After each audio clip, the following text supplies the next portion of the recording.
Bab 68. Regan menoleh dan melihat Wira yang berpakaian layaknya orang terpelajar. Dia tidak berani mengabaikannya dan menyapa.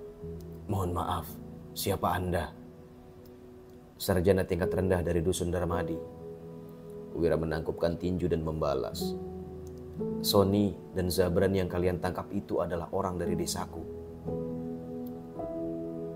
Bahkan menggunakan nama Tuan Bupati sekalipun, aku tidak bisa meyakinkan mereka. Kamu hanya seorang sarjana tingkat rendah. Apa kamu sanggup meyakinkan mereka? Regan berkata dengan acuh tak acuh. Semua pedagang ikan berkumpul di sini. Di saat yang putus asa seperti ini, dia terpaksa menggunakan segala cara. Semua pedagang ikan dan nelayan mulai berkumpul. Di pasar ikan ini terdiri dari 40-50 lapak penjual ikan. Setiap lapak ada 2 atau 3 orang yang berjaga. Jadi totalnya mencapai ratusan orang di pasar ini.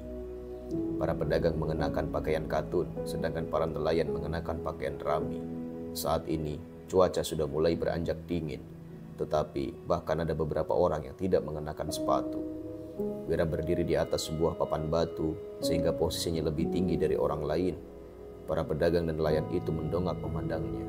Entah apa yang dilakukan Wira. Wira melihat orang-orang di hadapannya dan berkata, saya tidak menyalahkan kalian atas tuduhan palsu terhadap kerabat saya. Saya mengerti bahwa kalian dipaksa dan tidak punya pilihan lain. Beberapa pedagang dan nelayan menundukkan kepala dengan malu. Pada 2 hari terakhir, Eko membawa beberapa petugas polisi untuk menemui mereka secara pribadi. Dia memberitahu bahwa jika Bupati memanggil mereka ke pengadilan, mereka harus mengatakan bahwa orang-orang dari Dusun Darmadi adalah preman di pasar ikan. Dia juga memperingatkan mereka bahwa kedudukan Bupati terus berganti orang, sementara pejabat kecil seperti mereka ini justru akan terus berada di sini. Jika ada yang berani memberikan kesaksian di pengadilan, pasti akan ada orang yang membalas mereka. Wira kembali menambahkan, apa kalian tahu kenapa para preman dan pejabat berani menindas kalian dengan seenaknya? Seseorang di kerumunan berkata dengan suara pelan. Tentu saja, karena kami tidak punya perlindungan yang kuat. Semua pedagang dan nelayan mengangguk menyetujui perkataan itu. Jika ada perlindungan yang kuat, mana mungkin para preman dan pejabat itu berani memeras mereka. Wira tersenyum dan menggeleng. Tidak, kalian salah. Kalian salah besar. Para pedagang dan nelayan itu berkata dengan tidak puas. Lalu, apa alasannya?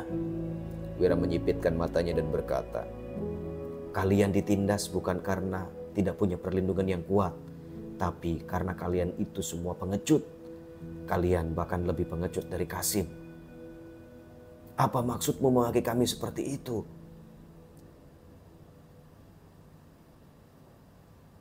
Kalian juga tidak lebih baik dari kami. Bukankah orang dari Dusun Darmadi juga ditangkap? Kamu yang lebih parah dari Kasim. Bukannya menolong warga desamu, malah datang untuk memaki kami. Para pedagang dan nelayan yang dulunya patuh, kini marah besar seolah-olah berubah menjadi binatang buas. Mereka tidak berani marah pada preman dan pejabat rendahan, tetapi mereka tidak takut saat berhadapan dengan orang biasa. Ekspresi Danu, Gavin dan Gandhi langsung berubah drastis. Mereka buru-buru mengelilingi Wira untuk melindunginya. Regan dan petugas polisi lainnya tercengang. Apa yang sedang dilakukan orang ini? Bukannya meyakinkan orang, ini malah memaki orang. Dibujuk dengan kata-kata baik saja mereka tidak mau pergi, apalagi dengan memarahi. Melihat emosi mereka yang tersulut, mata Wira justru berbinar. Dia kembali memarahi mereka. Masih tidak mau mengaku? Kalian bilang kalian takut karena tidak ada pelindung. Sekarang Tuan Bupati sudah mau bilang untuk melindungi kalian. Bukankah kekuasaannya berkali-kali lipat lebih hebat daripada preman? Kalian malah takut dengan pejabat kecil dan tidak berani pergi ke sana. Masih berani bilang kalian ini bukan pengecut.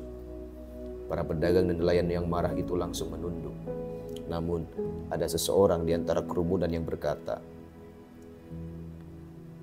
posisi Bupati terus berganti orang. Para pejabat kecil ini tidak pernah berganti. Bagaimana kalau mereka datang mencari masalah dengan kami setelah Bupati ini pergi? Justru karena kalian pengecut, makanya mereka berani datang untuk mencari gara-gara dengan kalian. Wira memandang mereka dengan tatapan menghina.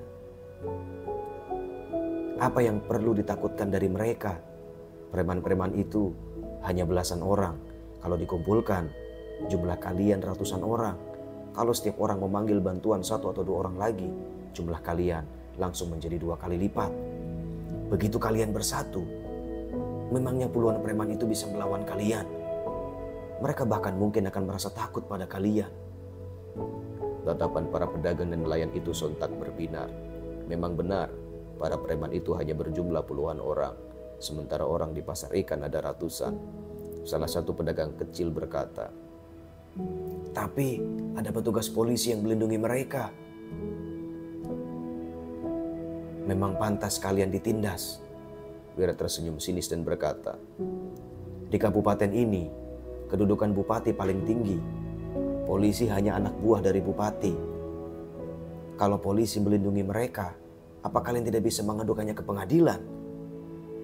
Kalau kalian semua bergabung untuk mengajukan pengaduan, petugas polisi manapun akan dihukum langsung oleh bupati. Tapi, apa pengecut-pengecut seperti kalian ini berani melakukan hal itu? Dasar pengecut."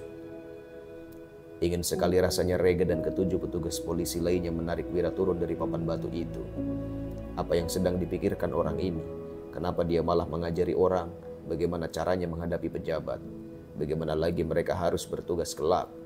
Namun dalam situasi seperti ini, para petugas polisi itu juga tidak berani turun tangan. "Apa kalian berani?" Pertanyaan itu terus bergema dalam pikiran mereka. Melihat Wira yang mempermalukan mereka, para nelayan dan pedagang itu tidak bisa membencinya. Mereka hanya semakin membenci para preman dan petugas polisi korup itu.